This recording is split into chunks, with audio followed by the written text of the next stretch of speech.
Message de Monseigneur Philippe Christori en ce vendredi 20 janvier 2023. La saison des galettes des rois est terminée. La joie de Noël se prolonge par le temps liturgique appelé temps ordinaire jusqu'au mercredi des Cendres qui inaugurera le carême. Nous sommes au cœur de l'hiver et le froid revient pour la joie des skieurs qui trouveront de la neige, mais pas pour nous qui regardons le compteur électrique ou celui du gaz. Physiquement, nous devons nous couvrir spécialement dans nos églises peu ou pas chauffées. Mais n'est-il pas intéressant de regarder ce temps hivernal comme celui où en profondeur la terre travaille et se prépare pour une nouvelle floraison? Spirituellement, on peut y voir une allégorie. L'Esprit Saint continue à œuvrer dans nos vies même si nous ne voyons pas les jeunes pousses sortir. La persévérance, mot employé par saint Paul, est une attitude clé de la vie spirituelle. Persévérer dans la fidélité aux éléments fondamentaux que sont la charité, la prière, la méditation de la parole, la fréquentation des sacrements, la vie fraternelle, le partage et le pardon, c'est le bon chemin en vue du salut. Noël nous a apporté son lot de lumière. Maintenant, soyons ces lumières, afin que la lumière de Dieu brille dans les ténèbres de ce monde.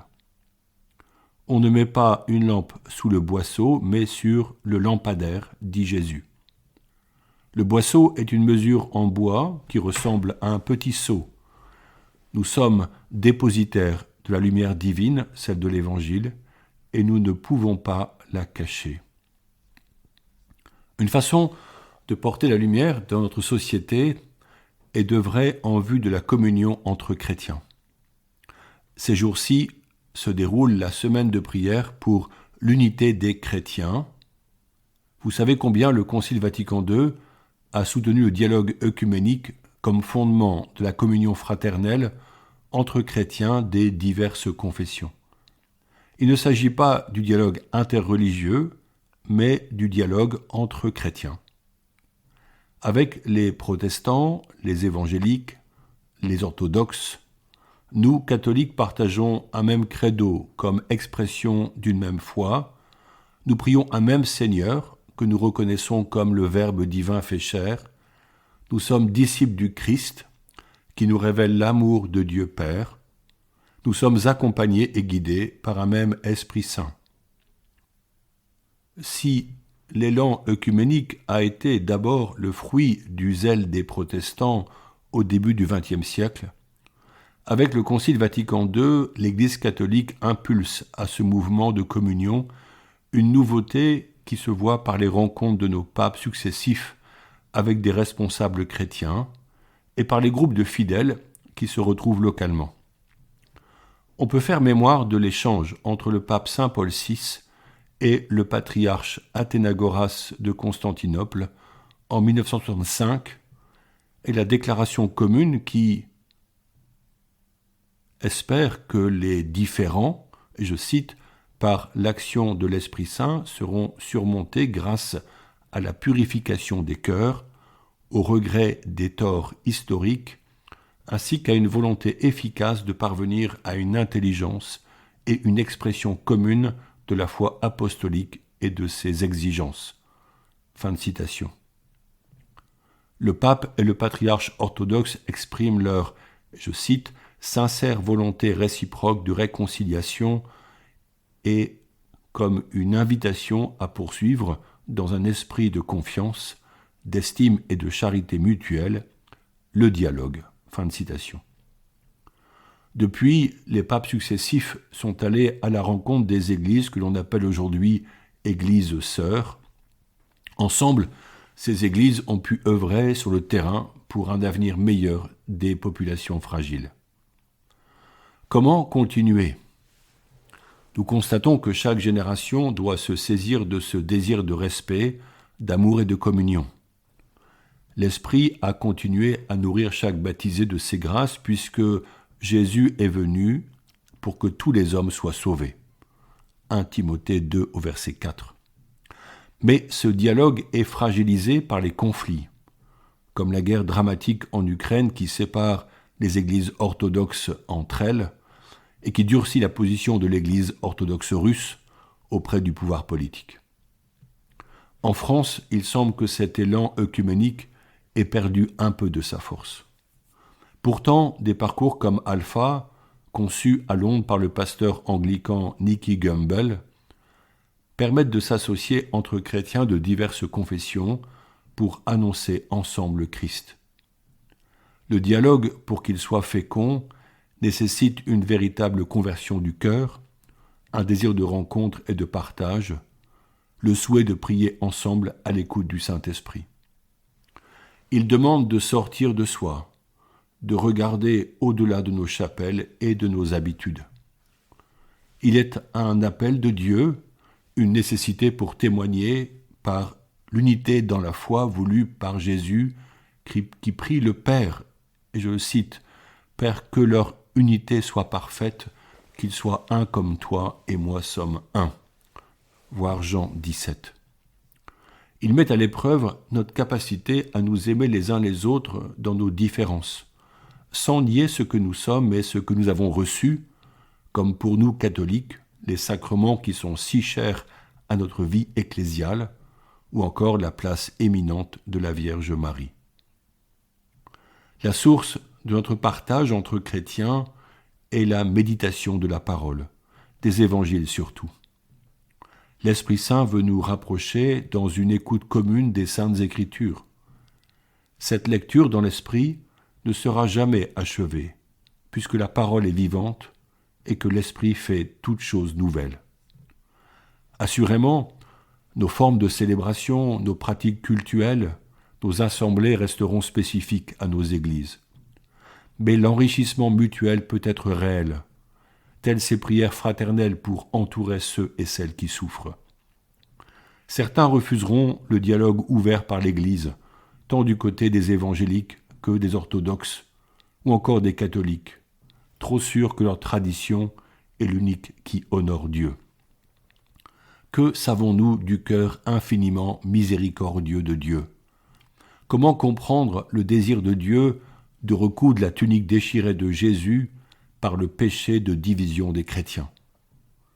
Si nous ne sommes pas responsables des fractures anciennes et historiques, que chacun s'interroge en priant l'Esprit de l'éclairer sur le pas qu'il peut faire en vue de l'unité, sur ce qu'il pourrait abandonner de ses certitudes crispées pour entrer dans la souplesse de l'amour divin et se faire plus frère des autres chrétiens.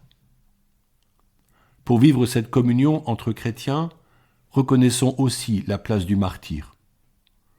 Des chrétiens, catholiques, évangéliques, orthodoxes, sont morts assassinés depuis des siècles à cause de leur foi au Christ. Ceux qui les mettaient à mort le faisaient en haine de Jésus.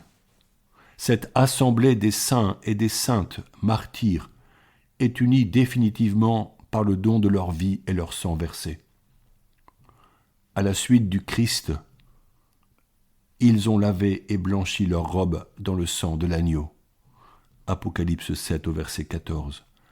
Recevant la robe nuptiale pour participer aux noces éternelles. Qui pourrait nier cette communion ? Qui pourrait refuser aux autres la promesse du ciel quand ils ont tout donné par fidélité jusqu'à verser leur sang ? Nous qui ignorons si nous devrons un jour rendre compte de notre foi jusqu'à la perte de notre vie, contemplons leur courage et imitons-les par notre fidélité quotidienne à la prière et au service des frères et sœurs. Alors que nous vivons une nouvelle année, ce martyre continue. Un prêtre du Nigeria, le père Isaac Ashi, vient d'être assassiné ce dimanche 15 janvier, brûlé vif dans sa maison. Et 5 fidèles qui se préparaient pour aller à la messe ont été enlevés. 2 autres prêtres ont été blessés. Les fidèles, laïcs et consacrés, qui offrent leur vie en sacrifice par fidélité au Christ, lui sont unis dans la mort et la résurrection. Dieu le Père leur demandera-t-il de quelle confession ils sont quand il les accueillera dans sa demeure éternelle ? C'est leur sacrifice qui témoignent de leur foi et qui réalisent ce que Tertullien, mort vers 220, disait « Le sang des martyrs est la semence des chrétiens ». Pour conclure et revenir sur ce temps ordinaire qui s'ouvre à nous en cette année 2023, je nous engage à persévérer dans l'esprit du synode qui s'est ouvert voici 1 an et demi et qui continue pour l'Église catholique jusqu'en 2025. Dimanche dernier, à Montligeon, nous étions réunis pour approfondir notre union à Jésus-Christ et développer la vocation de couple missionnaire. Beaucoup de joie suscitée par la louange, l'invocation du Saint-Esprit, la prière les uns pour les autres, l'adoration et les confessions, les enseignements, les messes, les partages, ont empli nos cœurs. Nous étions ensemble en chemin, chacun participant selon ses talents. Une personne, en nous quittant, me dit « Là était vraiment l'esprit du synode ». Je me suis réjoui de sa remarque. Nous ne nous connaissions pas tous, nous sommes repartis frères et sœurs, heureux, dirent certains, de la diversité de l'Église qui est en Eure-et-Loir, chacun souhaitant être missionnaire là où il vit. N'est-ce pas heureux de vivre cela ? N'est-ce pas le signe que l'Église locale, souvent faible par le nombre de ses membres, est capable de faire briller la lumière dans nos villages ? Unissons-nous pour écouter le Seigneur nous appeler à chanter un chant nouveau, à proposer des voix nouvelles pour écouter, rejoindre et accueillir ceux qui sont indifférents au Christ. Ce trésor que nous avons découvert en nous, le partagerons-nous ? Il est temps de prier ensemble un bref moment pour nous unir les uns aux autres et porter les souffrances et les peines de certains parmi nous. Notre-Dame de Chartres, tu veilles sur ce diocèse depuis de nombreux siècles. Tant de chrétiens ont marché sur les chemins qui mènent à notre cathédrale pour te remettre leur vie et déposer à tes pieds leurs justes demandes.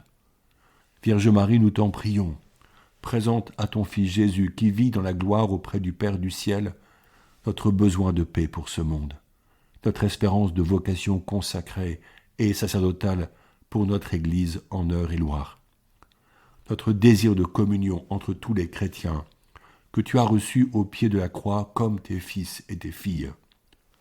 Marie, n'oublie pas tes enfants qui se tournent vers toi en te priant humblement dans leur lit de douleur, dans les hôpitaux, le chapelet à la main.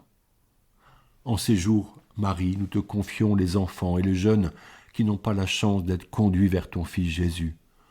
Guide-les et soutiens notre travail missionnaire pour que nous les accueillions et leur parlions de l'Évangile. Je vous salue Marie, pleine de grâce, le Seigneur est avec vous. Vous êtes bénie entre toutes les femmes et Jésus, le fruit de vos entrailles, est béni. Sainte Marie, Mère de Dieu, priez pour nous, pauvres pécheurs, maintenant et à l'heure de notre mort. Amen. Bonne journée.